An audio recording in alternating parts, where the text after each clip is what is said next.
La Junta Directiva del Banco de la República no cedió, mantuvo inalteradas las tasas de interés. Persisten las presiones sobre la inflación.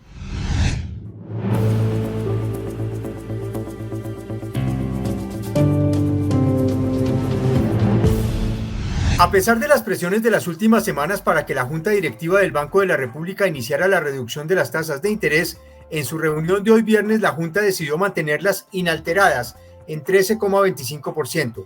5 directores votaron a favor de esta decisión y 2 lo hicieron por un recorte de 25 puntos básicos. En su discusión de política, la Junta Directiva tuvo en cuenta los siguientes elementos. A pesar de la reducción de la inflación anual, su nivel se mantuvo alto y alejado de la meta. Las expectativas de inflación registraron ligeras variaciones. En el caso de los analistas, sus expectativas de inflación, según la encuesta de agosto, aumentaron a 5% para finales de 2024 en la mediana de la muestra. Las expectativas que se extraen de los mercados financieros también aumentaron entre agosto y septiembre. La Junta subraya que una inflación alta genera elevados costos para la economía en términos de crecimiento y equidad y dificulta el financiamiento a largo plazo para los sectores público y privado. Adicionalmente, introduce distorsiones en la asignación de recursos y genera redistribuciones en contra de los estratos de ingresos bajos de la población. La mayoría de la Junta considera que con la información disponible no es prudente iniciar un proceso de reducción de las tasas de interés cuya sostenibilidad en el tiempo enfrentaría riesgos importantes. El debate sobre la regla fiscal, mientras el gobierno pide flexibilizarla, exministros, congresistas y analistas consideran inoportuna y riesgosa la iniciativa. Jorge Iván González, director del Departamento de Planeación Nacional, señaló que junto con sus colegas del Ministerio de Hacienda están evaluando cambios a la regla fiscal a la que califica como inflexible.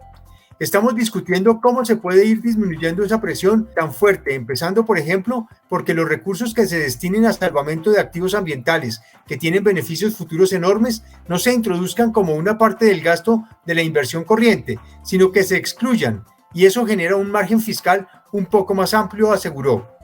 La propuesta no cayó bien, incluso en excolegas de gabinete. El exministro de Hacienda, José Antonio Ocampo, está en desacuerdo porque genera déficit y aumenta la deuda. Produce un efecto negativo sobre los mercados que financian el gobierno, dijo el exministro Ocampo. Para Juan Carlos Echeverri, exministro de Hacienda, el mensaje del director de Planeación Nacional es, ni más ni menos, lo que faltaba, contabilidad creativa. Mientras que para el también exministro José Manuel Restrepo no existe ninguna justificación para este tipo de medidas porque en el fondo significaría violar el resultado de la regla fiscal. Desempleo, la buena noticia en medio de la desaceleración, cayó en agosto. A pesar de la fase de desaceleración que registra la economía del país, el desempleo se mantiene en un dígito. Para el mes de agosto quedó en 9,3% frente al 10,6% que registró el mismo mes del año anterior.